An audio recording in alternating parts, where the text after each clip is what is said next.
Apple company के co-founder Steve jobs आज हमारे बीच नहीं हैं, लेकिन अपने इनोवेशन के जरिए वो आने वाले दशकों तक करोड़ों दिलों में राज करेंगे। स्टीव जॉब्स का जन्म 24 फरवरी 1955 को कैलिफोर्निया के सैन फ्रांसिस्को में हुआ था और कैंसर की बीमारी से पीड़ित जॉब्स की मृत्यु 5 अक्टूबर 2011 को हुई थी। जॉब्स 12 जून 2005 को स्टैनफोर्ड यूनिवर्सिटी के एक प्रोग्राम में शामिल हुए जहां उन्होंने अपने जीवन का सबसे प्रसिद्ध भाषण स्टे हंग्री स्टे फूलिश दिया। इस स्पीच में उन्होंने अपने जीवन से जुड़ी 3 कहानियां सुनाई थीं। कॉलेज से निकालने की कहानी। स्टीव जॉब्स ने बताया, मुझे कॉलेज से निकाल दिया गया था, लेकिन ऐसा क्यों हुआ, इसे बताने से पहले मैं अपने जन्म की कहानी सुनाता हूँ। मेरी माँ कॉलेज छात्रा थी और अविवाहित थी। उसने सोचा कि वह मुझे किसी ऐसे दंपति को गोद देगी जो ग्रेजुएट हों। मेरे जन्म से पहले यह तय हो गया था कि मुझे एक वकील और उसकी पत्नी गोद लेंगे, लेकिन उन्हें बेटा नहीं बेटी चाहिए था। जब मेरा जन्म हुआ तो मुझे गोद लेने वाले पेरेंट्स को बताया गया कि बेटा हुआ है, क्या वो मुझे गोद लेना चाहते हैं, और अचानक वो तैयार हो गए। मेरी माँ को जब पता चला कि जो पेरेंट्स मुझे गोद ले रहे हैं वो ग्रेजुएट नहीं है, तो उन्होंने मुझे देने से मना कर दिया।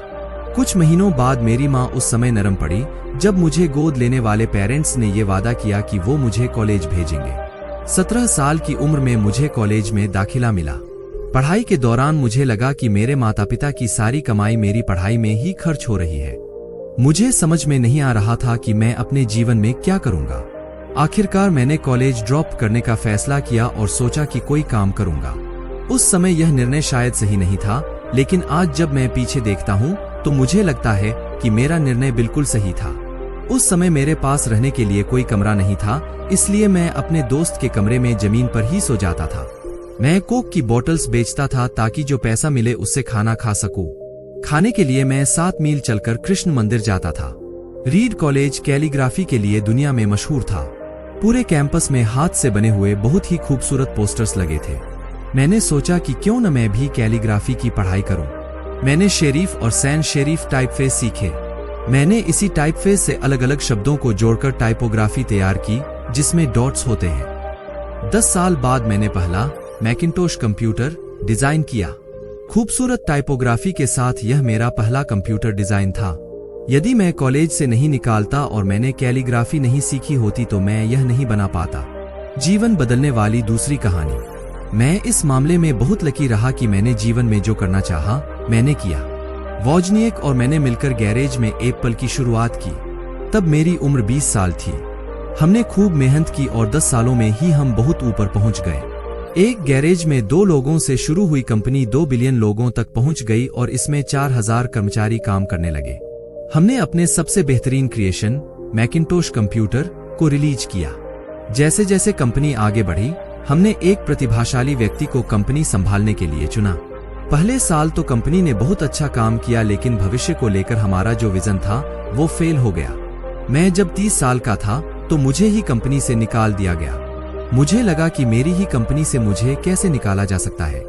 इसके बाद 5 सालों में मैंने एक नई कंपनी तैयार की नेक्स्ट नाम से, और इसके बाद एक और कंपनी पिक्सार नाम से। पिक्सार ने दुनिया की पहली computer animated feature film toy story बनाई। आज इस स्टूडियो को दुनिया का बेहतरीन एनिमेशन स्टूडियो माना जाता है। इसके बाद एप्पल ने नेक्स्ट को खरीद लिया और मैं वापस एप्पल पहुंच गया। हमने ऐसी टेक्नोलॉजी बनाई जिसने एप्पल को नया जीवन दिया। मुझे लगता है कि यदि मुझे एप्पल से नहीं निकाला होता तो मैं यह सब नहीं कर पाता। कभी कभी जीवन में ऐसे पल भी आते हैं, लेकिन हमें इससे घबराना नहीं चाहिए। आप अपनी मंजिल पर नजर रखें और आगे बढ़ते रहें। जीवन में कोई न कोई उद्देश्य होना बहुत जरूरी है, इसके बिना आगे नहीं बढ़ा जा सकता। तीसरी कहानी। जब मैं 17 साल का था तो मैंने एक कोटेशन पढ़ा था जो कुछ ऐसा था, आप हर दिन यह सोचकर जियो कि आज आखिरी दिन है, तो एक दिन ऐसा जरूर आएगा जब सही में आखिरी दिन हो। इस बात ने मुझे बहुत प्रभावित किया। 33 सालों से मैं रोज सुबह शीशे में अपना चेहरा देखता हूँ और यही सोचता हूँ यदि आज मेरा आखिरी दिन है तो मुझे वो करना चाहिए जो मैं चाहता हूँ।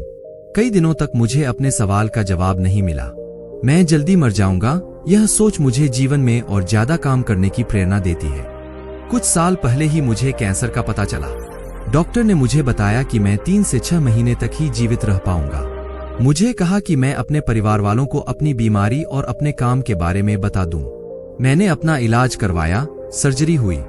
अब मैं बिल्कुल ठीक हूँ। मैंने बहुत ही नजदीक से मौत को देखा। कोई भी मरना नहीं चाहता, लेकिन मौत एक सच्चाई है जिसका सामना सभी को एक दिन करना है।